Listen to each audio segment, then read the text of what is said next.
প্রিয় বন্ধুরা, আজকের এই ভিডিওটি অনেক মজাদার হবে। যারা যারা দেখছেন ভিডিওটি কেউ স্কিপ করবেন না। এটা আপনাদের একটা শিক্ষণীয় ভিডিও। আমি আজকে গিয়েছিলাম মিরপুর 1 নম্বরে গ্রামীণ ফোন কাস্টমার কেয়ার। তো আমার এনআইডি দিয়ে 4টি নাম্বার আমার নিজের এবং আরো 2টি নাম্বার অন্যজন ব্যবহার করতেছে। আমার এনআইডি নাম্বার 4 ফিগার, লাস্টের 4 ফিগার দিয়ে মাইজেরিয়ার মধ্যে ঢুকলাম।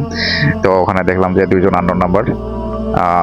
তারা বলল যে দেখেন, এই নাম্বারটা বন্ধ করার আগে তাদেরকে কল দেন, তারা আপনার পরিচিত হতে পারে। আমি বললাম না, আমার দরকার নাই, আমি এদেরকে চিনি না, এরা কেন ব্যবহার করবে, আপনি এদের নাম্বার বন্ধ করে দেন। তো ওরা বলল যে দেখেন, এটা কিন্তু রানিং নাম্বার, বন্ধ করার আগে একটু কল দেন। তো তাদের কথা অনুযায়ী আমি একজনকে ডাল করে দেখি যে আমার একটি বন্ধু, সে আমাকে অনেক রিকোয়েস্ট করলো, বললো যে দেখো বন্ধু, এটা আমার অনেক গুরুত্বপূর্ণ কাজে এই নাম্বারটা দেওয়া আছে, নাম্বারটা বন্ধ করুন, এক সময় দেখা করে এনআইডি নাম্বার চেঞ্জ করে এটা চেঞ্জ করে নিব। ঠিক আছে, এটা বন্ধ করে দিলাম না। আর একটা নাম্বার যখন ডায়াল করে দিলাম, সেটাও দেখি যে আমার একটা বন্ধ। তো এটা যে কখন, আমি নিজেই দিয়েছিলাম, বাট আমার যে কখন এটা করেছিলাম আমার মনে ছিল না।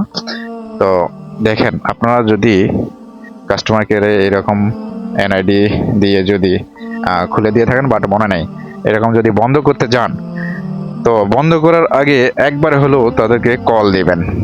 আজকে আমি যদি না কল দিতাম তাহলে তাদের নাম্বারটা বন্ধ হয়ে